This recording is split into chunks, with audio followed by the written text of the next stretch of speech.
경향신문 구교영 기자 그리고 시사인의 김은지 기자 두 분 나오셨습니다. 어서 오십시오. 안녕하세요. 네, 날은 점점 더워지고 일은 점점 많아지고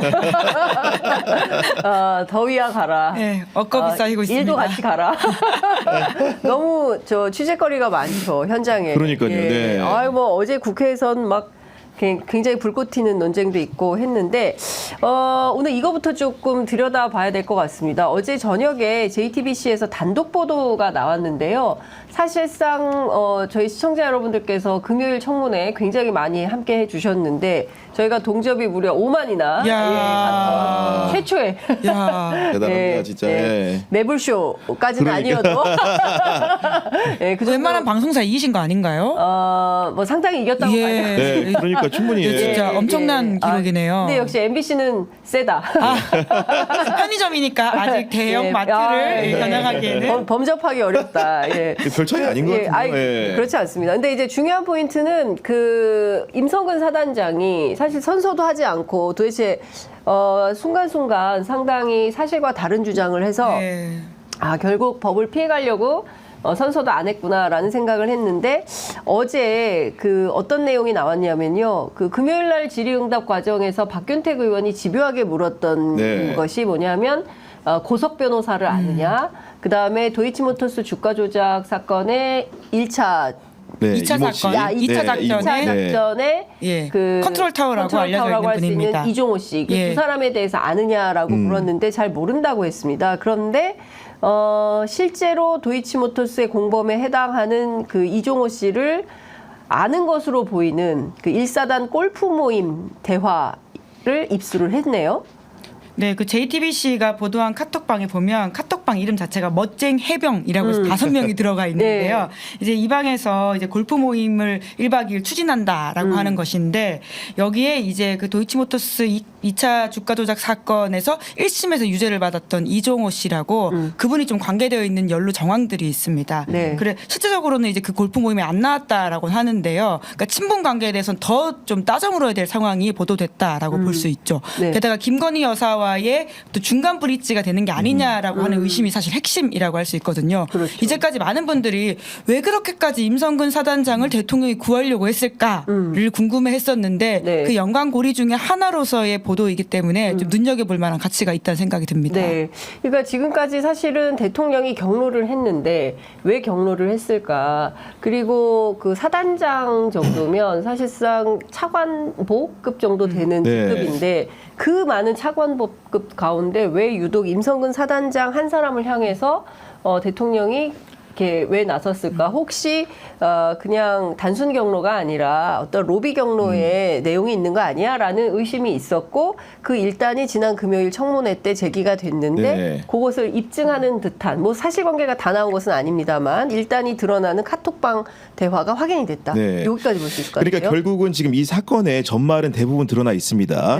7월 31일에 대통령실에서 VIP의 경로가 있었다는 내용들이 어느 정도 순차적으로 드러나 있고 8월 2일에 해병대 수사단에서 이첩했던 사건을 회수하는 과정에 대통령과 비서실이 함께 움직인 정황들이 드러나 있습니다. 그렇습니다. 그리고 8월 8일쯤에 그 이후에 국방부 조사본부가 사건을 맡게 되고 결과를 바꾸는 과정에도 뭔가 대통령실이 개입했다고 의심을 받는데 이제 하나 남은 것은 무엇이냐. 이 본체적인 사실을 왜 누가 추동했는가 어떤 사람들이 로비에 관여했는가만 남아있거든요. 지금 공수처 수사 같은 경우에도 그 부분에 지금 타점이 모이고 있는 상황인데 이런 상황에서 지금 로비의 여러 가지 설 중에서 하나의 고리가 될 수 있는 쉽게 얘기하면은 그 김건희 여사의 주가 조작에 감화했던 공범이라는 한 사람이 지금 어떤 겁니까? 그 당시에 피의자였다가 죄를 면책받은 임성근 전 사단장과 연결고리가 있는 정황이 나타난 겁니다. 그렇기 때문에 물론 아직 확증적으로 로비가 있었다고 단정은 할 수 없지만 여간 유효한 로비 정황 중에 하나로 봐야 될 것이고 향후 수사의 향배라는 것도 이곳에 주목을 해야 될 필요가 있다. 이렇게 보여집니다. 그러니까 중요한 포인트는 공수처도 이 카톡방의 실체를 지금 그 확보를 했다는 것이고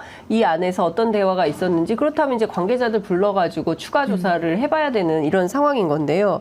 말씀 주신 대로 임성근 사단장이 사실상 작년 7월 19일 날 그 채수군 상병이 그런 사고를 당하고 그리고 나서 이 사건을 수습하는 과정에서 본인이 박정훈 해병대 수사단장에 의해서 사실상 과실치사 혐의로 입건되었다. 그러니까 8인 가운데 한 네. 명으로 이제 최고위 이 관계자로 입건되었다는 것이 확인이 된 다음에 여기저기 사방팔방 구명 로비를 네. 했고 그 중에 한 사람이 박정훈 단장과 그 수사팀도 있었다는 게 어제 김종대 의원 말씀이지 않습니까? 네. 그러면 그러니까 다양한 방면으로 자기가 구명이 될 수 있는 여러 선을 찾아다니고 그 중에 하나가 실제로 이종호 씨였다고 한다면 도이치모터스 사건이 연루돼 있기 때문에 김건희 여사와의 연루소를 의심해야 되는 단계로 접어든 거 아닙니까? 네, 그러니까 결국은 왜 이게 중요하냐라고 했을 경우에는, 그러니까 본인 억울하다는 이야기 여기저기 하고 다닐 수 있죠. 근데 네. 결과적으로 그것이 윗선에서 힘을 발휘해서 무언가를 움직이게 했다라고 하면 그 자체가 수사 외압이라고 하는 그렇습니다. 것이잖아요. 그리고 이 사건의 본질은 수사 외압이 있냐 없냐 뭐 점차 다 가고 있기 때문에 네. 가장 큰 힘이 작용한 게 무엇이냐라고 봐야 될 것이고요. 네. 이종호란 이름을 그럼 이제까지 왜 이렇게 감췄을까라고 하는 네. 부분에서 좀 질문을 해보자면 예. 결국 김건희 여사와의 연루설과 관련된 부분이 부담스럽거나 혹은 진실에 가닿을 수 있는 게 아니냐라고 네. 하는 건데요. 그래서 김용민 의원이 자기 페이스북에 그렇게 썼던데 예. 최상병 특검법 입법 청문회만이 아니라 지금 예. 곧 도이치모터스 주가 조작 그 관련된 입법 청문회, 김건희 특검법 입법 청문회 하겠다라고 네, 하는 네, 거거든요. 네. 예. 이 사안에서도 임성근 전 사단장 불러야 되는 게 아니냐 아하. 이런 식의 이야기를 하고 있던데 예, 예. 결국은 최상병 특검법과 김건희 특검법이 큰 줄기에서 만나는 게 아니냐라는 생각까지 들더라고요. 그렇습니다. 근데 지금 여러 특검이 다 큰 길에서는 이게 만나게 될 것 같아요. 신장로에서 다 만나는 분위기예요. 왜냐하면 이게 한동훈 특검법도 그렇고 말씀하신 대로 김건희 특검법도 그렇고 사실상 이게 최혜병 특검법이긴 하지만 박지원 의원은 아니다. 이거 윤석열 특검법이다. 왜냐하면 이게 사실상 이 수사의 방향이 윤석열 대통령을 향해서 가고 있기 때문에 그동안 사실 지난해 우리가 이런저런 의혹을 많이 제기했지만 사실 대통령이 직접 개입했을 거라고는 네. 뭐 이렇게 화를 내긴 했는데 왜 화를 냈을까 뭐 이런 정도였지 이게 등장할 줄은 몰랐거든요. 근데 이게 지금 전화 통화 내용으로 네. 다 실제 확인이 되고 악의가 맞아 들어가고 있는 거 아니겠습니까? 왜 그런 거냐면은 지금 통화 네. 내용이라든가 일부의 증언 등을 종합을 해보면 이런 패턴화 과정이 있습니다. 윤석열 대통령이 이종섭 장관에게 지시를 합니다. 네. 그러면 그 장관의 지시를 내린 이후에 국방부에 있는 참모들이 바쁘게 움직이죠. 네. 또 대통령 투트랙으로 합니다. 지금 드러난 것만 하더라도 의심받는 부분들이 공직기강 비서관과 국방비서관에 연락을 하는 거죠. 네. 그럼 대통령실에 있는 참모들과 그 이후에 이종섭 장관의 지시를 받은 것으로 추정되는 네. 법무관리관이라든가 국방부의 간부들이 예. 함께 또 같이 움직이는 선단식의 행태를 보이게 되고 그 이후에 어떤 결과가 나타나냐. 최초의 수사단 입건 결과와 달라지는 결과. 네. 최초의 국방부 조사본부가 작성했던 문건과는 달라지는 결과. 결과가 바뀌는 패턴이 나타나는 거거든요. 그건 네. 무엇이냐. 정점에는 이 사건이 대통령이 있다라는 게 분명하게 명징하게 드러난 부분이 있다고 보여집니다. 네. 근데 이 얘기도 있어요. 정치권에서는 그 어떤 얘기가 나오냐면 이 대통령 전화기 사건이다. 그러니까 대통령의 전화기를 대통령이 썼냐 아니면 관저에 있는 다른 사람이 네. 한 거냐. 근데 이것도 확인을 해봐야 되고 실제로 전화 받은 사람이 누구인지 그분의 목소리를 확인하는 것도 중요한 절차다라는 얘기가 나오고 있습니다. 그러니까 결국 그래서 특검이 필요하다라는 이야기가 네. 나오는 거죠. 이 공수처 수사를 열심히 하고 있고 공수처 수사에 대해서는 우리가 어떤 부분에 있어서는 힘을 실어줘야 되겠지만 결국은 가장 핵심이라고 할 수 있는 윗선 대통령실을 향하지 못하고 있지 않습니까? 네. 이제 그렇기 때문에 특검이 구성이 돼서 가장 그 의혹의 꼭지를 따는 부분이 필요하지 않냐라고 하는 것이죠. 그러니까 말씀 주신 대로 사실 지금 중요한 것은 공수처 수사를 통해서 밝힐 수 있는 것은 최대한 밝히되 어렵거나 안 되는 부분들은 특검에 넘겨서 확인을 더 해봐 추가 수사가 좀 필요한 대목도 있어 보이고 실제 그것의 핵심은 김건희 여사와 관련된 부분이 아니겠냐라는 생각이 네. 좀 듭니다. 근데 지금 검찰을 못 부르고 있지 않습니까 그분을? 근데 과연 특검은 불러내야 되는데 공수처는 또 어떨지. 예. 아니 저는 개인적으로는 여기서 이제 행위 주체로서 주목해야 되는 그 부서가 어디냐면은 저는 검찰이라고 생각을 합니다. 왜냐하면 공수처의 사건이라는 것은 개별적인 기소 권한이 없기 때문에 네. 모두 다 또 검찰로 넘어가게 돼 있습니다. 그렇기 때문에 특검이 입법적으로 완비돼서 통과되기 전까지는 공수처에 전적으로 수사 권한이 있는 상황이거든요. 그런 상황에서 그럼 검찰 같은 경우에는 어떻습니까? 지금 김건희 여사를 명품백 의혹으로도 수사 중이지만 주가 조작 의혹 사건의 공범으로도 의심을 하고 있는 상황이란 말이에요. 그러면 이 아까 말했던 대로 우리 특검에서는 신장로에서 만날 수도 있지만 공수처와 검찰이라는 그런 사이에서 김건희 여사라는 돌출 변수를 통해서 아까 말했던 로비스트로 의심받는 그 이모 씨의 등장을 통한 검찰이 또 이 부분을 눈여겨볼 수 있고 인지할 수 있는 여건은 충분히 돼 있다. 그러니까 물론 지금까지의 검찰의 행태를 보면 최근에 김건희 여사를 소환한다고 의기양양하게 얘기했지만 아직 못 부르고 있는 상황이지 않습니까? 네. 그렇기 때문에 국민들의 의심을 가질지 모르겠지만 여하간 검찰이 이 부분에 대해서 인지 수사할 수 있는 배경적 여건은 충분히 무르익어 있다라는 생각이 좀 듭니다.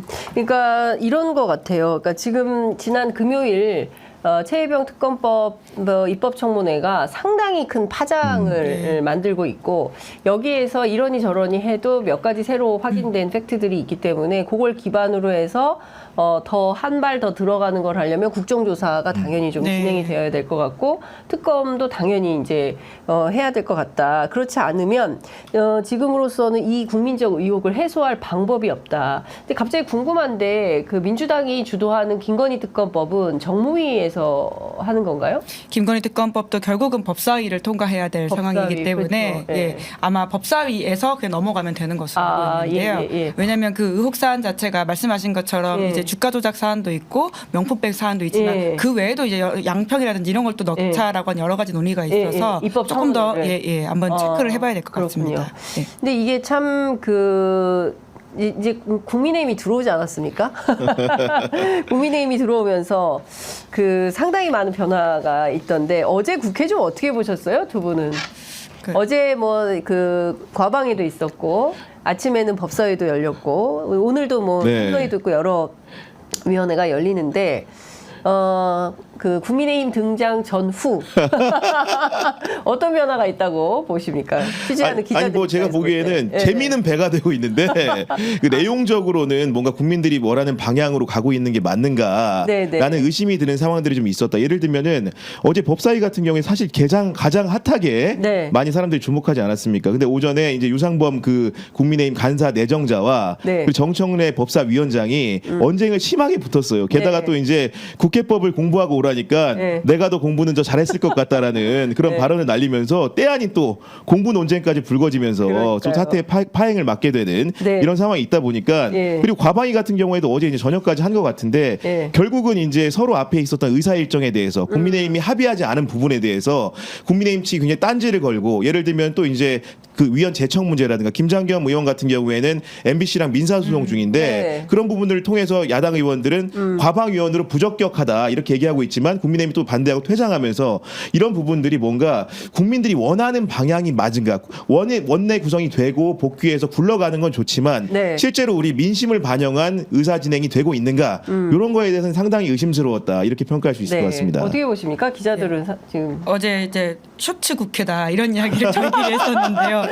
쇼츠 국회. 점점 더 이제 사람들이 미디어 소비 자체가 길게가 아니라 짧게 하다 보니까 이제 15초 안에 모든 걸 소비하고 있지 않습니까? 그래서 의원들이 그 15초 안에 한 쇼츠의 화제가 되기 위해서 저런 말만 하고 있는 게 아니냐라는 이야기를 했었는데요. 이제 그럼에도 불구하고 원에 들어간 건 잘했다라고 이야기를 좀 하고 싶고요. 그동안 너무 좀 답답했던 지점들이 있었기 때문에 그래도 저는 이제 뭐 당연히 국회 싸우는 곳이라고 생각합니다. 근데 국민들이 바라는 건 잘 싸우라는 것이잖아요. 그러니까 유치하게 뭐 공부 잘했니 많이 이런 이야기를 하는 게 아니라 이 법안에 부족한 게 뭐가 있으면 그걸 좀 치열하게 묻고 보완하고 그렇게 싸워야 되는 것인데 이런 학벌이 생각나게 하는 식의 이야기들은 참 국민들 입장에서는 유치하다라고 생각할 것 같습니다. 오늘 아침 그 MBC 시선집 중에 유상범 의원이 나와서 어제 그 어떻게 정청래 위원장하고 좀 풀어야 되는 거 아닙니까? 그랬더니 본인 아들이 요새 초등학교에서도 공부 가지고 그런 얘기 안 한다. 그런데 하물며 50 넘은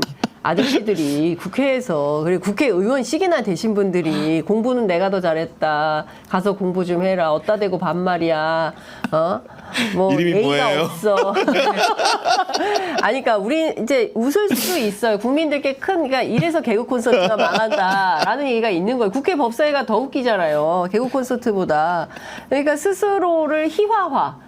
정치를 희화화하는 역할을 국회의원들이 하고 있다. 이게 과연 옳은 거냐. 그러니까 물론 재미를 주는 국회 좋아요. 즐겁고 재미있게 육회, 통쾌, 상쾌 볼 수 있는 국회 좋은데 중요한 건 내용성 있게 가야 된다. 근데 그 과정에서 저는 그거는 저는 비본질이라고 생각하고 어쨌든 국민의힘 의원들이 반대했음에도 불구하고 방송사법 통과는 시켰습니다. 네. 끝내 이제 표결을 했는데 민주당 의원들 특히 이제 그 정청래 법사위원장이 국회법을 상당히 강조하고 국회법을 그러니까 법사위 열차는 정시에 출발한다. 네. 1분만 늦어도 발언기 안 주잖아요. 그러니까 그런 방식으로 강하게 운영하니까 그런 네. 데서 통쾌한 맛은 있다. 이런 유권자들 해석은 있던데 김은지 기자님은 기자들은 어떻게 봐요? 네, 법대로를 잘 지키는 건 되게 중요한 부분이라고 생각하는데요. 근데 네. 그러니까 국회라고 하는 것이 법만으로 또 돌아가지 않는 지점이 있지 않습니까? 네. 이제 계속 그렇게 법만 강조하다 보면 결국 윤석열 대통령이 거부하는 거부권도 법 행위인데 그 야당이 비판하는 것을 똑같이 맞을 수 있다라는 이야기를 야당이 한 보좌진이 걱정하면서 이야기하더라고요. 이제 그런 지점에서 법대로는 좋으나 또 국회 운영의 묘를 적절하게 좀 지키는 것도 필요할 것 같다. 이제 네. 들어왔으니까요. 이게 또 이제 법대로 하다 보니까 어제 네. 과방위에서 연출된 사건이 하나 생각나는데 그 박민 KBS 사장이 네. 과방위에 이제 증인으로 나오라는 네. 요구를 이제 응하지 않고 불출석 사유를 제출했는데 네. 그래서 이제 불출석 증인에 대해서 고발을 하자 이렇게 야당 의원들은 공감대가 모였습니다. 네, 네. 근데 거기에 대해서 22대 국회 처음으로 국민의힘 행사한 권한이 안건조정위에 회부를 했습니다.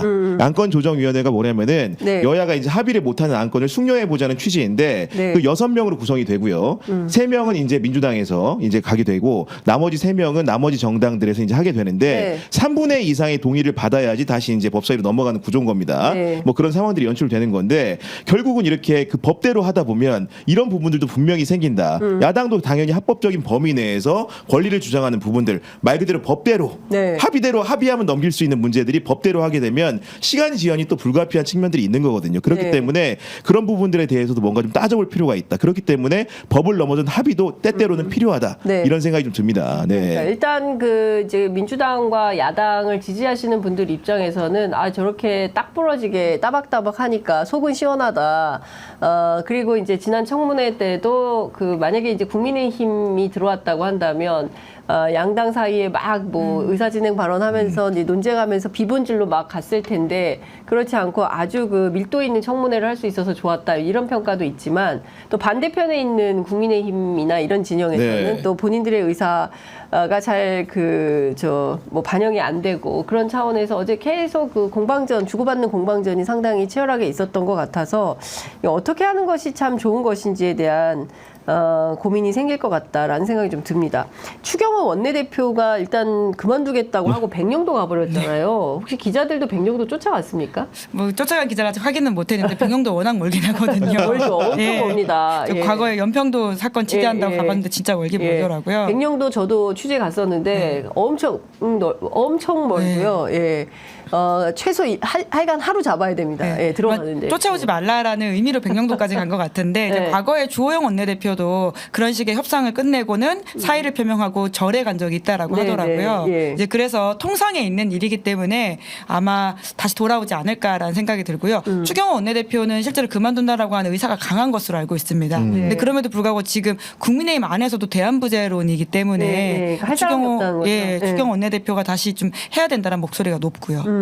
아니 그런 생각은 들어요. 사실은 정말로 숨고 안 나타날 사람이면은 행선지를 알려주겠습니까? 이게 우리한테 기자들한테 행선지를 네. 공개한다는 것 자체가 네. 일단 숙고의 의미로 받아들여지고 네. 그리고 백령도에 간 것도 어떤 날에 갔습니까? 6.25에 군인 추모비도 방문을 하고 정치적 의사 결정이 있는 행위들을 보여주고 있잖아요. 그렇기 때문에 네. 이분이 원내대표를 완벽하게 그만둔다라고 보기에는 여러 가지 행동선이라든가 워딩들이 그렇지 않아 보인다. 그리고 게다가 정정집 정책위 의장이 어제 얘기를 했는데 결국은 추경호 원내대표 어떻게 할 거냐 그랬더니 삼선 의원 전부가 원내대표가 빨리 복귀해서 장외가 아닌 원내 투쟁을 하기를 바란다는 의견이다 이렇게 했기 때문에 아마도 내일 의총이 열릴 것으로 알고 있습니다. 의총장에서 아마도 추경호 원내대표를 다시 한번 소환하는 형태의 그런 움직임이 있지 않을까 조심스럽게 관측해 봅니다. 그렇군요. 네. 10분 전에 국민일보 단독 보도가 나왔는데요. 국민의힘 초선 의원 44명, 44명이 전원인데 추경호 원내대표에 대한 재신임을 요청을 했다. 그러니까 일종의 연판장 같은 거네요. 돌아와요 여의도에 연판장 예. 원내대표 수준이 아닌가. 근데 사실 국민의힘도 대안이 별로 없고 예. 사실은 원내대표 또 용산하고 관계도 또 중요한 거 아니겠어요? 네. 그러니까 그런 차원에서 다른 대안이 없어서 뭐 빨리 와라 이런 건데 지금 현안은 많은데 뭐 언제까지 있어요 연평도에? 백령도. 예, 연평도에서 더 들어가지 백령도고요. 네, 백령도. 예. 언제까지 있을지는 뭐 추경호 원내대표의 마음에 따라 달려 있는 것 같은데 지금 이런 식의 분위기를 잡고 있기 때문에 오랫동안 자리를 비워두기 어려워 보이긴 합니다. 네. 게다가 전당대회라고 하는 또 당의 큰 이벤트가 돌아가고 있어서 네. 리더십 공백이라고 하는 게 길기는 어려워 보이긴 하거든요. 예. 왜냐하면 기본적으로 지금 원내대표가 없는 상태에서 상임위 배정이 이루어졌고 네. 이 과정에서 매끄럽지 않은 부분도 좀 있는 것으로 알고 있습니다. 그러다 보니까 뭔가 원내의 그런 총수 지금 당대표도 거리 상태 아닙니까? 비대위원장이 네. 하고 있기 때문에 예. 원내 전략을 세우고 민주당에 더 기민하게 대응하기 위해서는 사령탑이 필요하다 이런 요구들이 많은 것 같고 네. 그런 요구에 아마도 추경호 원내대표가 부응하지 않을까 보입니다. 네. 네.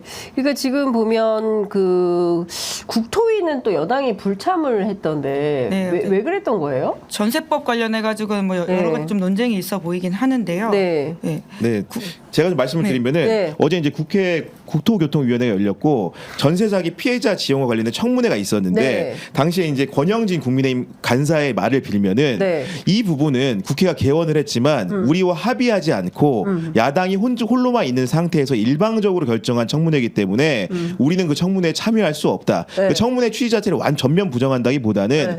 의사 일정이 합의되지 않았다. 그러니까 법사위도 똑같습니다. 네, 보면은 예. 앞에 합의되지 않은 일들을 왜 진행을 하느냐는 문제를 삼고 있는 거거든요. 네. 국회라는 거는 양두마차로 돌아가는 건데 왜 이렇게 되는 거냐라는 네. 문제제기 차원에 참석을 안 했는데 더 중요한 포인트들은 정부 부처에 있는 관계자들은 또 나왔습니다. 네. 어제 국토부 장관 나와가지고 과거에 이제 전세 사기와 관련된 여러 가지 실언 같은 경우에 사과도 네. 했고 네. 금융위 사람도 나오고 법무부에서도 실장인가요? 아무튼 간부가 참석을 했어요. 그렇기 때문에 기본적으로 야당이 보이콧을 완벽하게 했다기보다는 앞에 합의되지 않은 일정들 너네 앞으로도 많이 남았지. 예를 들면 다음 주 월요일에 운영위도 있어요. 그렇죠. 운영위에 또 증인들로 잔뜩 불러놨어요. 네. 그러니까 그런 것들에 대해서 우리가 뭔가 거부를 하기 위해서는 명분 쌓기가 필요하지 않겠습니까? 예. 다른 의사 일정은 합의가 안 됐는데 그냥 해주고 예. 그것만 갑자기 가서 월요일 안 돼요 하면 안 되잖아요. 예. 그런 명분 쌓기용이 아닌가 이렇게 좀 생각을 좀 하고 있습니다. 그렇군요. 네. 그러니까 기본적으로는 저는 그 얘기는 맞는 것 같아요. 정청래 위원장이 그럼 뽑을 때 들어왔어야지. 예, 의사일정 합의할 때 들어왔어야지. 그때는 안 들어오고 나중에 와서 우리 의견대로 해줘라라고 네. 하면 안 되는 거 아니냐라는 얘기를 하는데. 그리고 법무부 보니까 법무심의관이 참석했다고 돼 있네요. 보니까 네, 실장 그렇군요. 아니고. 예. 네. 근데 중요한 거는 이런 것 같아요. 그 여야가 원만하게 정책을 놓고 그 보다 더 집요하게 현안에 대해서 어떤 것이 더 국익에 부합하는 내용인지에 대해서 토론하고 결정하고 의견을 모아가는 건 굉장히 좋은데, 그러니까 상대방이 뭘 추진하는 거에 대해서는 반대. 그러니까 반대를 위한 반대의 포지셔닝을 가지고 제 과방위도 보니까 그런 게 굉장히 많이 있고 네. 상대 의원에 대해서 공격하면 바로 또 맞수를 놓고 뭐 이런 방식으로 가는 것이 과연 좋은지에 대해서는 국민들이 좀 보기에도 불편한 지점이 있다라는 생각이 좀 들고요. 그러면 어제 전반적인 그 상임위 운영에서 어디가 제일 조용했습니까? 교육위가 제일 조용했어요. 네, 거기는 간사도 선출한 것 같더라고요. 보니까. 네, 조정훈 의원이 간사로 네. 선출이 됐는데 여기는 또 그 새로 선출된 교총 회장이 이게 상당히 이런 분 그만둬야 되는 거 아닙니까? 한국교총에 이런 선생님 괜찮아요? 고등학교 3학년 때 담임 선생님이 학생을 대상으로 뭐 제자한테 부적절하게 뭐 보냈다는데요. 여신님 뭐 그러니까요. 사랑한다 이런 사람 아니 교원단체 총연합 회장 아니에요? 네, 그 이분이 사실- 신임 회장이라고 예, 하죠. 네. 당선 전에 문제가 됐고 네. 그리고 선거 과정에서 떨어졌어야 될 사안인 것 같은데 네. 그 지금 전반적인 교육단체 신뢰 자체를 좀 떨어뜨리고 있는 상황이지 않습니까? 네. 그러니까 지금 알아서 좀 이제 물러나라라는 식의 이제 보도들이 나오고 있는 것 같은데 네. 애초에 선거 과정에서 걸러졌어야 될 이슈다라는 생각이 들고요. 예. 그리고는 정말 좀 저도 학창 시절을 다 겪으면서 예. 이상한 선생님들 많이 봤었는데 참 저게 어떻게 교총을 비춰지게 할까라는 걱정이 듭니다. 그렇죠. 이거- 저희 학교 다닐 때도 네. 이상한 선생님들 많았는데 예. 남자 학교도 있었어요? 아, 남학교는 뭐 다른 방식의 이상한 분들이 좀 많았건데. 네. 네. 네, 그런데 지금 보니까 뭐 학생한테 자기야 뭐 안아주고 싶다 뭐 다 옮길 수 없는 수준의 막말들을 학생한테 한 거예요. 그러니까요. 그리고 당시 누굽니까 그 조국혁신당의 강경숙 예, 의원. 강경숙 의원이 그 이제 뭐 발언한 내용을 뭐 종합을 해보면 어떤 내용이 있냐면 이 교총 회장이 그 아버지였어요. 그 또래 아이가 비슷한 자식도 있는 그런 아버지가 학생한테 이런 얘기를 이런 사람을 교육단체 연합회 총회장을 뽑아놓으면 모든 전체 교사들이 좀 매우 부끄러워지는 거 아닙니까? 게다가 보면은 이제 2013년에 인천에 소재에 있는 한 고등학교에서 이제 3학년 담임을 맡던 중에 했다는 건데 징계위원회 회부돼가지고 물론 견책이랑 상대적으로 경징계를 보이긴 하지만은 품위 유지를 제대로 못해서 징계까지 받은 전력이 있는 사람인데 이렇게 아니, 말이 됩니까? 이런 사람이 과연 그 교육계 일종의 수장 역할을 하면 그 자체로 정말 영이 안 선다. 군대 용어로 영이 안 설 것 같고 이런 사람이 전체 교사들을 대표해서 리더가 된다는 걸 제가 보기엔 교사들이 좀 들고 일어나야 되겠네요. 창피해서 살겠습니까? 이런 선생님이 어떻게 교총 회장이라고 할 수 있겠어요? 아니, 아닌 게 아니라 지금 교총 회원 게시판이 난리가 났다고 하고요. 글들을 보니까 한 100여 건 정도 글이 올라왔다고 하는데 뭐 사퇴 안 할 시 제가 탈퇴한다. 이 사퇴를 묵과하는 부회장단이 더 문제라는 글도 올라오고 있다고 합니다. 그러네요. 차라리 내가 사퇴해버리겠다. 라는 생각이 들죠. 아니, 이 정도면 그만둬야 되는 거 아닙니까? 아니, 식구들한테 창피할 것 같아요. 자식들 앞에서. 그렇지 않습니까? 아버지가 나가가지고 학교에서 자기 제자한테 이런 말 하고 다니는 사람이 라고 생각하면 그 창피해서 아이들이 나가서 부끄러워서 살겠습니까? 저는 교사들이 일어나서 이런 사람은 스스로 물러나게 해야 된다. 이 국회까지 올 일도 아니다라는 생각이 좀 드네요. 그 앞서 이제 과방위 말씀을 해주셨는데 김장겸 의원이 세게 또 반박을 하고 막 그랬네요. 네, 근데 사실 애초에 의원 당선 때부터 여러 논란이 있지 않았습니까? 이제 그러면서도 이제 본인은 가짜 뉴스와 싸우고 있는 포지션으로서 국민의힘에서 특위 활동도 열심히 하고 했었는데요. 지금 이 자리에서 저렇게 할 그 적절한지 지금 과방위 자체가 지금 파행으로 몰고 가려고 하는 게 아닌지 굉장히 좀 답답한 상황입니다. 아무래도 언론인 출신이다 보니까 그 방송에 노출되는 방법은 잘 아시는 것 같아요. 왜냐하면 발언 자체가 최민희 과방위원장은 조금만 더 있으면 어머니로 등장하실 것 같다. 그 아버지 논쟁을 염두에 둔다 발언을 했고 이재명 의원은 이미 전과 사범에 수많은 비의혹으로 재판을 받고 있다. 그러니까 이게 현안 질의를 해달라고 하면서 최민희 과방위원장이 강력하게 뭔가 항의하고 마이크를 끄라고 지시하는 상황이 연출이 됐거든요. 그러니까 최민희 의원이 더 재밌었어요. 맞습니다. 저 두 아이의 어머니 맞습니다. 이제 이렇게 받아쳤는데 저는 이런 위트 있는 국회는 재밌습니다. 그렇긴 한데 그 정치적으로 쟁점, 그러니까 정쟁을 위한 목적을 가지고 발언을 한 거죠. 근데 이제 물론 그에 앞서서 김현 그 과방위 야당 간사 김현 의원이 이제 실명 비판하는 거에 대해서는 하지 말았으면 좋겠다라고 얘기를 하자마자 또 이제 이윤기 의원이 바로 김장겸 의원을 지적을 하니까 김장겸 의원이 또 반박을 하고 그러면서 간사가 최영도 의원이죠. 이제 그 국민의힘 이제 여당 간사인 최영도 의원이 사과하라 요구하고 뭐 이러면서 막 또 난타전을 이제 하게 된 건데 이제 중요한 건 이런 것 같아요. 지금 8월에 그 박문진 이사진의 어떤 임기가 종료되기 시작하면서 국회에서 이런 비판이나 문제 제기가 있다 하더라도 방통위에서 그냥 이사 선임 해버리겠다라는 거잖아요. 이제 그렇게 된다면 박민혜 KBS, 김백의 YTN처럼 MBC도 외자가 올까요?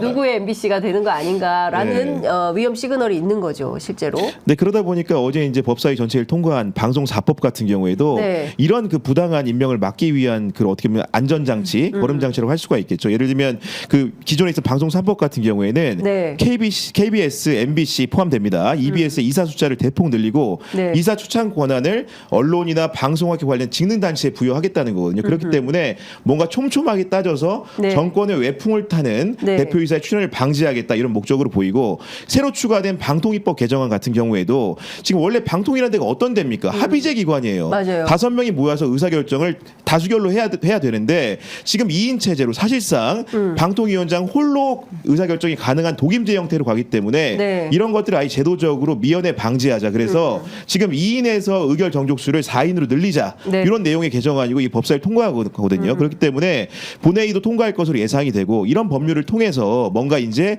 이런 부당한 출연을 방지하자 이런 취지의 내용이 있는 것 같습니다. 어쨌든 지금 이제 저희가 국회 과방위 이슈는 10시부터 있을 노종면 의원 인터뷰를 통해서 조금 더 한 발 더 들어가 보도록 하고요. 국민의힘 당권 레이스가 시작이 됐는데 초반부터 아주 뜨겁게 불꽃 튀는 경쟁을 하고 있습니다. 핵무장까지 나왔습니다. 어제 핵무장 발언이 나왔고요. 오늘은 보니까 누구죠? 저기 한동훈? 아니요. 저기 원희룡. 예. 원희룡 장관이 아주 거센 얘기를 했는데 한국일보 1시간 전에 나온 보도인데요. 아직도 우리가 이재명을 감옥에 못 쳐넣고 있다. 법의 심판대에 세울 것이다. 근데 이런 표현을 하는 것은 좀 심한 거 아닌가요? 예. 어제 경북 구미에 있는 강명구 국민의힘 의원 사무실에서 열린 구미시 당협 간담회에서 이런 얘기를 했다는데요. 아직도 감옥에 보내지 못하고 있다. 우리 당원과 국민이 제일 답답해하는 것은 대통령을 뽑은 지 2년이나 됐는데 아직도 이재명을 쳐넣지 못하고 있는 것이다. 이런 얘기를 했다고 하는데요. 저를 영남의 아들로 받아주고 당대표로 만들어서 써먹어달라. 이런 얘기를 했습니다. 그러면 민주당의 탄핵 시도를 막고 이 대표를 법의 심판대에 세워 이 나라를 바른 길로 가게 하겠다라고 얘기를 했습니다.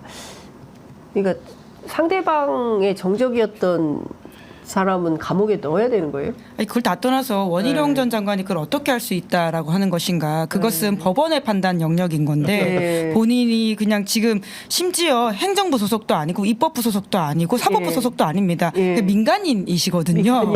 아니, 그런데 어떻게 그걸 할 수 있다. 오로지 이재명 대표에 대한 유죄 판단은 지금 1심 판사만이 할 수 있는 것인데 저런 말하는 자체가 굉장히 오도되어 있는 이야기다라고 하는 것이고요. 그러니까 결국은 본인 선거 전략인 것이죠. 탄핵 저지 이재명 유죄라고 하는 것은 선명하게 이 선거가 미래의 차기 주자를 만드는 그 국민의힘의 전당대회가 아니라 지금 이재명 대표와 맞서 싸울 사람, 제대로 싸울 사람뿐만 아니라 그리고는 보수의 붕괴를 막을 사람이 나다라고 하는 이야기입니다. 그러니까 윤석열 대통령 지키냐 마냐라고 하는 것은 이미 윤 대통령은 보수 안에서도 인기가 없는 사람이거든요. 그러니까 프레임을 윤석열 지키기로 갈 경우에는 한동훈한테 훨씬 유리하다라고 보기 때문에 그게 아니라 한동훈이 본인 멋있으려고 꺼내든 최상병 특검법 같은 이슈가 어쩌다가 대통령 탄핵으로까지 이어질 수 있고 그 탄핵은 보수 붕괴다. 그렇기 때문에 한동훈은 안 된다. 이 논리로 지금 맞서 싸우고 있고요. 그렇게 프레임 전환이 되게 된다면 원희룡 전 장관에게도 기회는 있을 수 있다라는 것을 판단하고 있는 것으로 보태서 말씀드리면 기본적으로 이 얘기는 경북 구미에 가서 한 얘기 아닙니까? 그러니까 TK의 전통적 지지자들을 상대로 이재명 대표의 그런 사법 리스크를 강조함으로써 전통적 지지자들에게 자기 표심을 호소하는 의미도 있을 것이고요. 추가적으로 말씀을 드리면 그 한동훈 전 위원장을 겨냥하는 부분도 분명히 있다고 보여지는. 왜냐하면 이재명 대표에 대한 일단의 사법 처리는 한동훈 그 장관 시절, 법무부 장관 시절에 행해졌거든요. 그리고 실제로 영장 심사도 한동훈 장관 재임 중에 이루어졌습니다. 그런데 영장이 어떻게 됐습니까? 기각이 됐고 결론적으로는 이재명 심판을 부르짖었지만 꼬린이 안 돼서 사실 선거를 졌다는 인식들이 있는 거거든요. 그렇기 때문에 공개적으로 한동훈 전 위원장이 잘못했다고 지목하진 않았지만 이 사태의 책임은 당시에 법무행정을 총괄했던 한동훈에게도 있다라는 얘기를 한다고 보여집니다.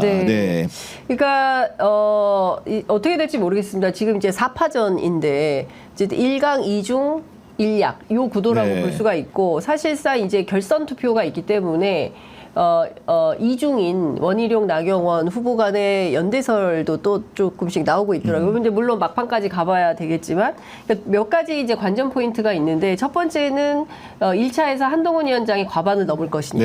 두 번째는 1차에서 한동훈 위원장이 과반을 넘지 못했을 때 결선에서 원희룡 나경원이 힘을 합쳐서 한동훈과 싸울 것이냐. 그랬을 때 윤석열은 어디로 갈 것이냐. 뭐 이런 등등에 대한 이제 것들이 이제 궁금한데 기본적으로 국민의힘 전체 당원 가운데 가장 큰 포션을 차지하고 있는 데가 바로 영남. 그러니까 영남 지역에서 이 내 후보를 어떻게 평가하느냐가 굉장히 중요할 텐데 원희룡 장관은 양아들론을 꺼냈습니다. 영남의 양아들이 되겠다. 이제 이런 얘기를 저를 좀 양아들로 받아주세요. 이제 이런 주장을 하고 있고요. 나경원 의원은 부산, 울산, 경남 그러니까 전체 PK 지역을 싹 다 돕니다. 세 곳의 당협을 사무실을 이제 방문을 한다는 거고요. 원희룡 장관은 이틀 연속 대구 경북에서 계속 돌아다닙니다. 네. 그리고 한동훈 위원장은 서울에서 TK 보좌관들, TK 보좌관들 그다음에 이제 언론인 모임에 이제 참석을 한다는 건데요. 이 세 명의 이런 행보들을 볼 때 어떤 좀 그 어느 쪽에 주력하고 있다 이렇게 봐야 될까요? 저 김은지 기자님은 어떻게 보십니까? 네, 그러니까 첫 시작은 한동훈 전 비대위원장이 이제 최상병 특검법을 던짐으로써 선명하게 자기 구도를 드러낸 바가 있거든요. 네. 그 구도를 바꾸는 게 지금 2등, 3등 주자들한테 굉장히 큰 이슈입니다. 네. 이제 그래서 이제 원희룡 전 장관이라든지 나경원 이제 의원은 이제 PK, TK 지역에 좀 공을 들이고 있다라고 봐야 될 텐데요. 그러니까 지금 보수 붕괴를 막고 이 보수를 지키는 사람이 누구냐라고 네. 하는 이야기로서 계속 끝없이 이야기를 하는 것으로 보이고요. 그래서 오늘 가장 좀 주목되는 일정은 원희룡 전 장관의 홍준표 대구시장 면담입니다. 그러니까 오늘 10시로 예정되어 있거든요. 네네. 그러니까 홍준표 대구시장이 사실 외곽에서 한동훈 전 비대위원장 때리기에 1등 공신이지 공신이죠. 않습니까? 네, 맞습니다. 가장 최전선에 있는 선수라고 네. 볼 수 네. 있는데요. 그러니까 지금 TK, PK 마음을 어떤 식으로 잡는지는 한동훈 전 비대위원장도 굉장히 중요한 포인트인데 그러니까 대중적 인기와 그리고 당원들한테 인기가 있다고 하더라도 가장 큰 고민은 남은 대통령 3년 임기를 어떻게 잘 지킬 수 있느냐라고 하는 게 여전히 당원들한테는 물음표로 남아 있다라고 하는 게 이제 최근에 접촉했던 국민의힘 사람들 이야기더라고요. 네. 그렇기 때문에 끝없이 한동훈은 위험하고 배신할 수 있다라는 프레임을 이제 원희룡 나경원 캠프에서 만들 것이고요. 네. 그것이 아니라 내가 지금 차기 대권 주자라서 확실하게 국민의힘을 정리하겠다라고 네. 하는 것이 이제 한동훈 전 비대위원장의 전략일 것이다라고 보입니다. 그렇군요. 그러면 그런데 어제부터 또 한동훈 위원장의 스탠스가 나도 친윤이다 이런 쪽으로 조금씩 움직이고 있는 건 반윤 아니다. 네. 반윤 희석화 전략에 나섰다. 이제 이런 건데요. 그 대표적인 친윤 정치인 중에 하나인 유상범 의원이 나경원 원희룡 연대 가능성 배제할 수가 없다. 그러니까 사실상 다시 이제 이중이 뭉쳐가지고 그 일강 한동훈을 향해서 돌격 앞으로 이렇게 하는 거고 말씀하신 대로 홍준표 시장이 이렇게 나서면 원희룡 장관에게 큰 도움이 될까요? 어떻게 보세요? 그러니까 지금 홍준표 시장을 오늘 원희룡 전 장관이 만난다고 했는데 네. 사실은 그 어제 보도를 보셔서 알겠지만은 한동훈 전 위원장이 내일부터 2박 3일로 영남을 갑니다. 그래서 이제 이철우 경북지사를 만나기로 했고 네. 그리고 부산에서는 박형준 부산시장을 만나기로 했는데 네. 단 한 사람 홍준표를 못 만났습니다. 못 만납니다. 네. 안 만나줘요? 네, 일정을 진짜? 제안을 했는데 개인적인 그 이유 때문에 거절을 한 것으로 이제 언론 보도가 나와 있고요. 그 얘기는 네네. 뭐냐? 원희룡은 오늘 만나는데 네. 한동훈은 내일 못 만나겠다 이런 징표거든요. 예, 그렇기 때문에 이 안에 벌어지는 여러 가지 그런 네. 그 싸움들이 굉장히 재밌게 비춰지고 있다 이렇게 네. 좀 볼 수 있을 것 같습니다. 네. 그래서 치열하게 오늘 아침에 소위 말한 밭이라고 해서 이 네. 정보성 이제 네. 글들이 돌았는데요. 네. 그러니까 한동훈 전 비대위원장 쪽에서 홍준표 시장이 일정 때문에 못 만난다라고 했다고 하자 홍준표 시장이 무슨 소리냐 난 그냥 만나기 싫어서 안 만나는 거다라는 식의 설명을 했다라는 밭이 돌더라고요. 네. 일정 때문에 안 만나는 게 아니다. 예. 이런 그러니까 굉장히 좀 치열한 예. 그 어떤 언론 플레이가 이루어지고 있다라는 생각도 듭니다. 그렇군요. 그러니까 네. 원래 일정이 있는데 일정이 있음에도 불구하고 한동안 안 만나줘 이거네요.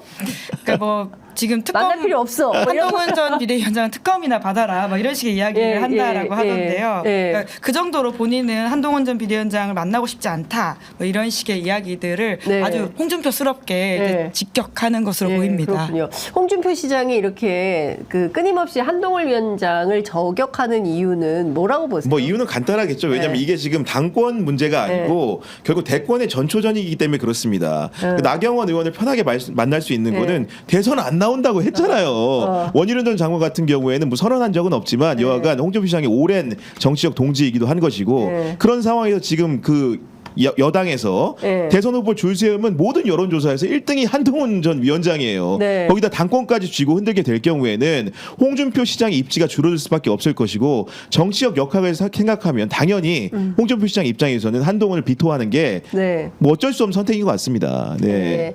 그리고 오늘 보니까 한동훈 위원장이 그 홍준표 대구시장을 만나기 위해서 다양한 접촉을 한 걸로 보이네요. 네. 실제로 지금 기자들 사이에서 돌고 있는 예. 오늘 아침에 돌기 시작한 소위 얘기하는 밭.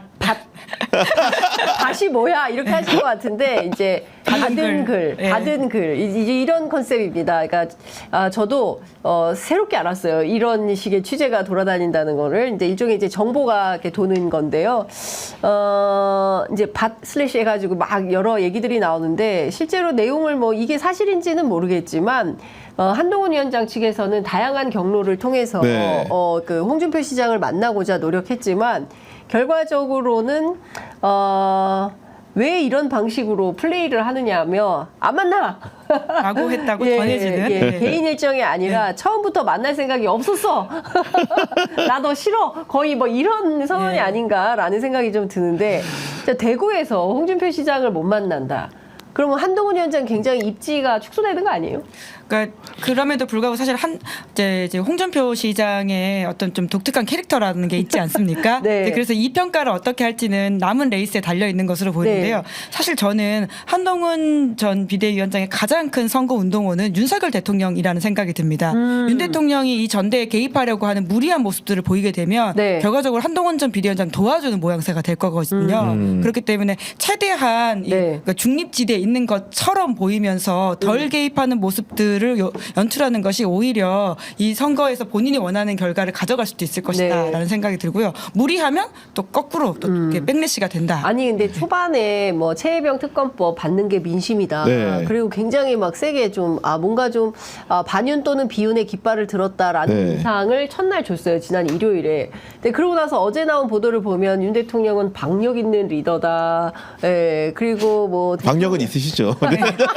강력과 직관. 예. 강력과 직관. 예. 이러다 사실 그게 꼭 칭찬이냐 이런 분석도 있긴 있습니다. 그래요? 네. 박력이라고 하는 게 경로의 다른 말 아니냐라는 지적 예. 그리고 직관 또한 예. 그 이종호 이제 지금 이제 대사를 도주대사 시켰던 사건도 굉장히 직관적인 행동 아닙니까? 이제 예. 이런 것을 별로 말한 게 아니냐라는 해석도 그렇구나. 있더라고요. 우리는 이제 흔히 얘기하는 즉흥적이다라는 것을 한동훈 위원장식으로 네. 표현하면 직관이 있다 뭐 이런 건데 사실 어휘는 전혀 다른 얘기입니다. 그 내용은 전혀 다른 거기 때문에 그거를 동등 비교하기는 어려운 것이고 중요한 거는 한동훈 위원장이 나서면서 수평적인 리더십을 그러니까 당정 관계를 갖는 게 중요하다라고 하는데 벌써부터 이거는 물 건너간 거 아니에요? 본인 스스로도?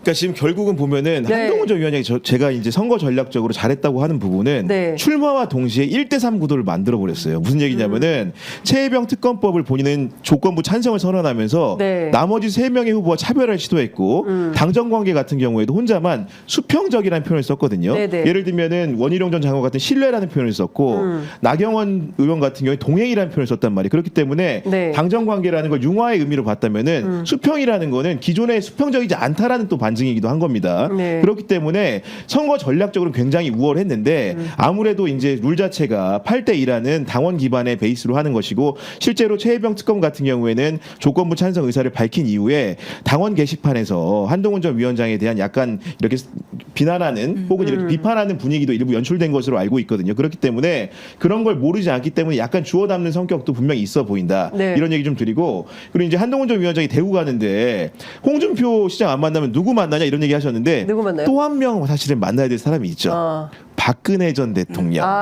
사실은 홍준표 시장을 못 만나면 박근혜 전 대통령이라도 한번 트라이를 해봐야 되는데 네. 이것도 좀 사실 어려울 것 같아 보이는 게 박근혜 전 대통령의 복심이라고 불리는 유영아 의원이 그 출마 전에 이런 글을 썼습니다. 기다릴 수 있는 여유를 가져야 네. 더 큰 것을 담을 수 있다면서 아무리 급해도 할 때가 있고 네. 참고 견딜 때가 있다. 이 얘기 네. 뭐였냐면 한동훈 전 위원장이 당시에 출마 여부를 저울질하고 나온다고 하니까 네. 사실상 이거에 대해서 뭔가 자제를 시키는 분위기가 연출이 됐거든요. 그렇기 때문에 대구에 갔는데 홍준표도 못 만나고 박근혜도 못 만난다. 그럼 사실은 그 보수 정치의 상징적인 인물을 두 사람 다 못 만나는 거기 때문에 네. 여간 선거에서는 손해로 다가올 수는 있다. 이렇게 좀 보여집니다. 근데 네. 이제 이런 거예요. 그러니까 전체 그 국민의힘 당원이 한 80만 정도 된다고 하고 38점 몇 프로가 영남 지역에 몰려 있다고 하고 그 중에서 TK가 굉장히 많은데, 그러니까 한 집 걸로 한 집은 사실상 당원이다 이렇게 봐야 되는데 그 TK 지역에 가서 박근혜 전 대통령도 못 만나고 홍준표 시장도 못 만나고. 아무도 못 만난 가운데 그냥 뭐 당협 사무실만 돌다가 보좌관들만 만나고 돌아온다라고 네. 했을 때는 TK로부터 어떤 민심을 못 얻었다 이렇게 봐야 될까요? 아니면 또 제가 취재한 바에 따르면 대구 지역 언론인은 어떤 평가를 하고 있냐면 누가 이재명 대표하고 맞서서 싸워서 이길 거냐. 그러니까 본인들의 관전 포인트는 그거라는 거예요. 그런데 원희룡 장관의 경우에는 졌다. 이미 지난 총선에서 이재명과 붙어서 졌다. 그렇기 때문에 아니다. 그리고 그는 뭐 영남에 연고가 없다. 사실상 제주도 사람이다. 그리고 되게 중요하게 생각한다. 이런 거예요. 나경원 의원도 서울내기고 여성이다. 그래서 우리는 약하다. 좀 약하다. 그러니까 대구 경북에서 볼 때 나경원은 좀 약하다. 이렇게 본다는 거예요. 그러면 결국은 쌈딱 한동훈밖에 없지 않냐라는 선택을 하는데 정작 가서 소위 얘기하는 대구의 그 주류 정치인들과 면담이 성사되지 못했을 때 이 여론 지형이 또 바뀔 수가 있을까? 아니 원희룡이 난 거 아니야? 이렇게 생각을 하게 될까요? 어떻게 전망하세요? 그게 참 어려운 문제인데 네. 지금 한동훈 전 위원장 캠프는 총선을 치를 때랑 지금 당권 선거를 할 때랑 다른 태도는 맞는 것 같아요. 네. 총선 같은 경우에는 상대가 있고 상대가 야당이다 보니까 이조 심판론이라든가 뭔가 네. 이제 그 전 정권에 대한 비난을 들고 나왔었는데 네. 지금 당권 선거에서는 굳이 자기가 그 야당 비판을 하지 않아도 우위에 있는 상황이기 때문에 뭔가 좀 더 유연한 모습을 가져가고 네. 결국 이 당권 선거를 그 발판으로 삼아서 대권을 보는 사람이기 때문에 그런 지향점을 가지고 총선과는 다른 태도를 보이는 게 아닌가 싶고 그런 틈바구니를 알기 때문에 상대 후보들은 계속 오히려 그런 부분들을 불러오고 자극하기 위해서 원희룡 전 장관 같은 경우에는 오히려 이재명 대표를 향해서도 강성 발언을 하고 나경원 의원도 이제 비슷한 취지의 발언을 하는 것들이 네. 아마도 한동훈을 다른 방식으로 끌어내서 뭔가 좀 바꿔보기 위한 네. 분위기 전환용으로 유도를 하는 상황인 것 같습니다. 네. 그러니까 사실 그동안 국민의힘 전당대회에서 제일 중요한 세력이 두 군데가 있다면 하나는 태극기, 하나는 영남 지역 아니겠습니까? 네. 근데 이제 이 태극기와 영남의 지원 없는 가운데 소위 이제 한동훈 위원장이 주장한 대로 중수청, 네. 중도 수도권 청년층을 대상으로 6% 전략이라는 거잖아요. 6%만 더 받으면 올리면, 네. 된다. 그러니까 사실상 이거는 대선 전략의 다름 아니다 이렇게 볼 수가 있는데 네. 지금 다른 후보들은 사실상 핵무장론으로 태극기, 그 다음에 이제 지역적으로는 영남 이렇게 달려가고 있는 거예요. 네. 나도 모르게 한동훈 위원장도 가고 있습니다. 그런데 이제 본인은 중수청과 6% 전략인데 이게 서로 그 불일치하는 거 아니냐. 네, 그러니까 지금 말씀드리면서 든 생각은요. 네. 한동훈 전 비대위원장이 총선 때 지금 하는 전략을 썼었어야 됐고 지금 하는 걸 총선 때 했던 걸 썼어야 된다는 생각이 듭니다. 그러니까 소위 말하는 이조 심판론이라고 하는 것이 김은지 보통의 기자 사람들한테는 예. 제목 나왔어요? 제목 나왔어요. 그러니까 선거 네. 안 해본 사람의 딱 잘못된 선거 판단이다. 판단이라는 것인데요. 예, 예. 그 당시 딱 들고 나왔던 게 운동권 심판론과 이조 심판론이지 않았습니까? 맞습니다. 보통 시민들한테는 사실 가닿지 못하는 이야기고 운동권 누구를 향하는 이야기냐라고 심지어 보통 사람들은 그 엑서사이즈와 무브먼트에 대한 것들도 잘 이렇게 감각이 맞아요. 없잖아요. 네. 하지만 그 정치에 고관여하시는 분들 같은 경우에는 거기에 대한 문제의식과 특히나 국민의힘 코어 지지층 안에서는 있을 겁니다. 그게 그 소구하는 지점들이요. 네. 그런데 그때는 그러니까 오히려 말씀하신 중수청 전략들을 썼어야 되는데 그거 안 하다가 이제 와서 갑자기 중수청을 한다라고 하는 게 좀 거꾸로 되어 있는 게 아닌가라는 생각이 들고요. 그리고는 이제 아까도 말씀드렸던 것처럼 끝없이 이제 한동훈은 보수의 차기주자 구도를 만들려고 할 것이다. 그렇기 때문에 네. 지금 첫 발은 최상병 특검법 이슈였지만 결국은 이제 이재명 대표를 아주 때릴 것이다라는 생각이 들긴 합니다. 이제 그럼에도 불구하고 이제 그 약한 고리 최상병 특검법 같은 것들이 의도는 좋으나 결국은 보수 붕괴 탄핵을 불러올 것이다라고 하는 그 두려움을 끝없이 자극하는 나경원, 원희룡 그리고 윤상현 같은 후보들의 전략이 일정 부분 먹혀 들어간다면 네. 한동훈 전 비대위원장은 선거에서 좀 위기를 맞게 될 것이라는 생각이 들고요. 그리고는 가장 뇌가는 여기 아닙니까? 김건희 특검법 관련해서는 결국 한동훈 전 비대위원장이 아무 말 못했습니다. 심지어는 명품백을 받고 있는 영상은 우리 모두 그게 의혹이 아니라 그 자체로 사건 아닙니까? 기록으로 남아있고 모두가 봤던 장면입니다. 그런데 그 장면 그것에 대해서 한동훈 전 비대위원장이 그날 뭐라고 이야기했냐면요. 가방산이라고 말했습니다. 심지어 명품백 수수 사건이란 말조차도 그렇죠. 못했거든요. 그러니까 그런 내관들을 건드리지 못하면서 중수청에 진짜 가닿을 수 있냐라고 하는 좀 의문이 이제 본질적으로 들죠. 그러니까요. 그러니까 지금 사실은 이런 것 같아요. 제가 보기에는 윤석열이라는 큰 우산 아래에 있다. 다. 그리고 그 안에서 누가 더 내가 윤과 가까운가를 경쟁하는 그런 방식이라고 한다면 이게 과연 그 중도와 수도권과 청년 계층으로부터 뭐 지지받고 인정받는 보수 정당으로 거듭날 수 있을 것이냐. 저는 이번 그 7.23 전당대회가 국민의힘한테 굉장히 중요한 전당대회가 될 거라고 보고, 이 전당대회에서 본인들이 갖고 있는 보수의 가치와 노선을 제대로 정립하지 않으면 다음 지방선거도 저는 대패할 가능성이 매우 높다, 이렇게 전망합니다. 그러니까 사실 민주당 같은 경우에는 벌써 지방선거 돌입했거든요, 준비에. 조국혁신당도 마찬가지예요. 그러니까 다른 당들은 이렇게 하고 있는데 국민의힘은 지금 뭐 하고 있냐면 윤석열 대통령에 대한 충성 경쟁만 계속 하고 있는 거예요. 이미 지지율 21%가 보여주는 것처럼 말씀하신 대로 윤석열 대통령은 정말 국민들로부터 인기가 없어요. 그러니까 거의 사실상 심리적 탄핵 상태이고 무슨 말을 해도 안 믿어요. 왜? 석유로 다 보여준 거거든요. 영일만 석유로 그냥 검증 끝난 거예요. 그런 상황이기 때문에 제가 보기에는 아직도 미몽에 사로잡혀 있는 거다, 이 사람들이. 그리고 그 권력만 추종하면 뭔가 될 것처럼, 그 국민들은 그런 생각을 하지 않는데 여전히 그런 생각이라고 한다면 참 멀었다 라는 생각이 든다는 겁니다. 핵무장론은 어떻게 보십니까? 핵무장론도 결국은 저는 이게 태극기용 아니에요? 물론 이제 소구하는 측면이 그런 게 있는 건데, 네. 이게 보면은 자꾸 이제 아젠다를 누가 가져가느냐의 문제 같아요. 보니까 이제 아까 말한 것처럼 포문을 누가 열었습니까? 한동훈 전 위원장이 최혜병 특검으로 1대3 구도를 만들었죠. 네. 어제 이거 재밌었던 게 나경원 의원이 사실은 핵무장론을 SNS에 6.25 그렇습니다. 그 74주년을 맞아서 올렸고, 그 이후에 나경원 전 나경현 의원과 가까운 네. 오세훈 시장, 홍준표 시장이 연달아 이제 관련된 그런 발언을 했거든요. 네. 그 얘기는 뭐냐면은 기본적으로 이 의견에 대해 핵무장론에 대해서 나경원 의원만 적극적인 찬동 입장을 밝혔고 나머지 세 후보들 같은 경우에는 또 약간 결이 다른 얘기를 했어요. 그렇기 때문에 이 이슈는 기본적으로 나경원 의원이 끌고 간 게 맞다. 그리고 아젠다 세팅 측면에서 내가 주도한 이슈를 만들겠다.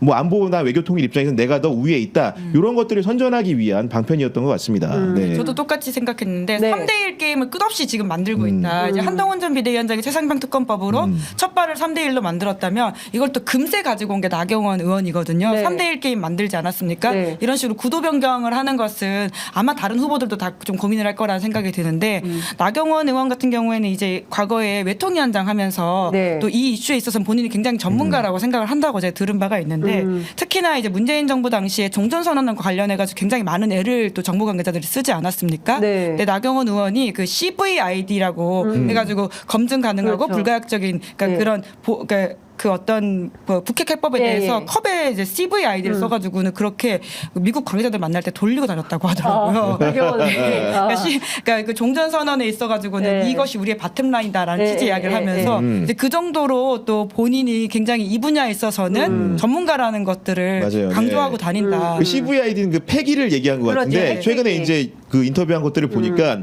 왜 그러면 우리가 독자적으로 핵무장을 해야 되냐 했더니 지금은 폐기가 아니고 국제사회가 동결로 받아들이고 있다. 지금에 있는 핵은 아날로그 핵은 인정을 하고 네. 뭔가 이제 그 남북 관계라든가 북러 관계, 북중 관계 생각하기 때문에 그런 바탕 위에서 달라진 환경 내에서 우리가 무장을 할 필요가 있는 것이다. 이런 네. 주장을 하고 있더라고요. 보니까. 네. 그렇죠. 완전하고 검증 가능하며 돌이킬 수 없는 비핵화. 예. 네. 이 원칙이 CVID인데 지금 앞서 말씀하신 대로 동결로 간다 하더라도 우리가 그토록 주장해왔던 한반도의 항구적인 평화 체제를 위해서는 핵 없는 세계 노선하고 맞닿아 있는 것이고요. 서로 핵 대 핵으로 대결하면서 군비를 증강시키면서 가면 결국 여기서 못 살아요. 예, 평화가 없는데 평화가 경제고 평화 없이 이루어질 수 있는 게 없지 않습니까? 그러니까 뭐 광원효 목사님이 예전에 그랬다는 거잖아요. 경제는 무너지면 복구를 할 수 있는데 평화는 무너지면 끝이다. 네. 다 죽는 거예요. 그러니까 옛날에는 재래식 무기지만 지금은 핵대핵으로 가자고 한다면 너 죽고 나 죽고 다 죽는 거거든요. 네. 네, 그러면 이런 거를 원하는 거냐, 이런 걸 우리 미래 세대 아이들에게 물려주고 싶어서 이렇게 말하는 거냐. 그러니까 저는 강성당원들로부터 지지를 끌어내기 위해서 이런 발언을 할 수도 있고, 물론 이제 신념 차원에서 얘기를 할 수도 있다면.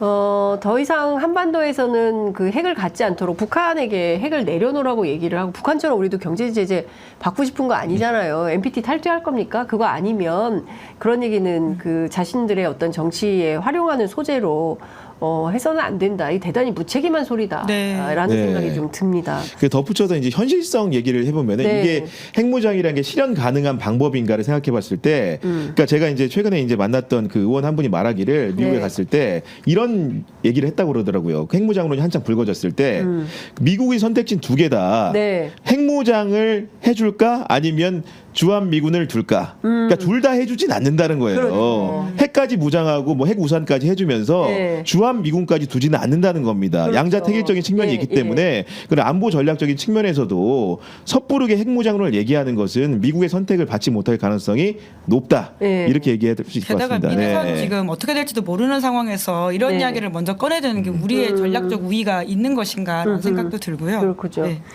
그 오물풍선이 왔잖아요. 국회도 왔다는 거 아니에요? 아, 우리 국회 앞에 살고 있는데. 조준을 잘했어요. 그러니까 지금 예, 이번에도 실제로 위험 물질은 없다고 하고 네. 종이라고 하는데 사실 이제 중요한 포인트는 우리가 먼저 30만 장에 해당하는 대북 전단을 북한으로 먼저 띄우고 그 자유북한운동연합이죠. 박찬호 네. 씨가 주도하는 보내고 그 다음에 온 겁니다. 그렇기 때문에 요 내용은 보내면 온다. 안 보내면 안 온다. 그러니까 안 보내는 것을 먼저 우리가 실천적으로 담보를 할 때 북한도 그런 거 하지 말라고 더 세게 규탄할 수 있는 것이다. 그러니까 명분도 되게 중요하잖아요. 네. 네, 그런 차원의 노력이 좀 필요하지 않나라는 생각이 좀 듭니다. 이것만 좀 여쭤볼게요. 우원식 의장이 4년 중임제 개헌 카드 꺼냈잖아요. 네. 언론에서 세게 안 다뤘던데 되겠습니까? 결국은 이제 그 개헌 카드라는 거는 정권 차원에서 사실 동의가 돼야 되는 부분이 있는 겁니다. 그 박근혜 전 대통령이 개헌 카드를 꺼냈을 때가 언제입니까? 아마도 16년 말인가 17년 초 그 이비로 기억을 하는데 네. 그때가 어떤 거냐면은 본인을 둘러싼 여러 가지 국정농단 의혹들이 많이 불거졌을 때 정말로 지지율이 하락해서 하락하다 못해 뭔가 바닥에 다가설 때 이런 그 카드를 던졌지만 결국은 국회가 그때는 또 이제 온전히 수용하지 않음으로써 됐던 건데 지금 우리 윤석열 대통령의 지지율 같은 경우에도 안심할 수 없는 수준이긴 하죠. 하지만 지난번 원래 이제 21%까지 내려갔다가 5%포인트 정도 상향한 상황이기 때문에 그리고 이제 지금 대통령실 주변에 얘기를 들어보면 여러 가지 야권에 있는 중진 의원들이 개헌을 빌미로 해가지고 4년 중임제로 대통령제 시스템을 바꿔보자는 제안을 하고 있는데 아직은 대통령실의 호응이 그다지 크지 않은 것으로 알고 있습니다. 그렇기 때문에 약간 물적 조건 자체가 구비된 상황은 아닌 것 같다. 다만 국회의장이 이 아젠다를 던진 이유는 간단한 것 같습니다. 지금 의석 구조 자체가 300석 전체 중에 192석이 범야권이기 때문에 우리 개헌과 거부권을 거부하는 것과 똑같은 동수입니다. 8석만 더 보태면 개헌을 할 수 있는 충족을 할 수 있는 거거든요. 그렇기 때문에 의장으로서는 뭔가 예비하는 단계적으로 그런 준비를 분명히 할 필요가 있고 그런 선언적 의미에서 먼저 던져놓은 게 아닌가라는 생각을 좀 하게 됩니다. 네. 알겠습니다. 하여간 지금 뭐 필요한 얘기고 꼭 가야 될 길 같기도 하지만 실제로 국회에서는 현실적으로 조금 아직은 어려워 보인다. 조금 더 기다려봐야 되겠다라는 말씀을 좀 드려야 될 것 같습니다. 오늘 두 분 말씀은 여기까지 들어야 될 것 같은데 오늘 그 뉴스인엔 누가 나옵니까? 아, 네. 김종대 의원과 이재정 의원 함께 나와서 외교안보 이슈 좀 다뤄볼 예정입니다. 이재정 의원이요? 예. 아, 외통이 예, 지금 간사를 했었고 산자위원장 했었고요. 지금은 다시 외통위 갔습니다. 간사. 그냥 외통위. 예. 왜냐면 외통 삼선 의원? 의원이시거든요. 아이고, 예. 벌써 삼선이셨군요. 예.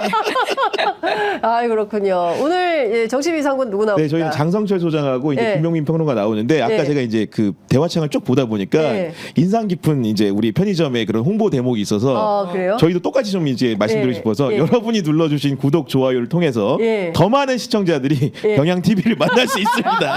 조금 분주하시더라도 네. 편의점뿐 아니라 네. 경향 TV 시사인 구독 좋아요를 꼭 눌러주시면 감사하겠습니다. 네. 네. 아, 저희가 여러분 많이 어렵습니다. 아, 진짜, 그 선거 이후에 뭐 백방으로 좀 노력을 하고 있지만, 그때는 좋아요. 그죠?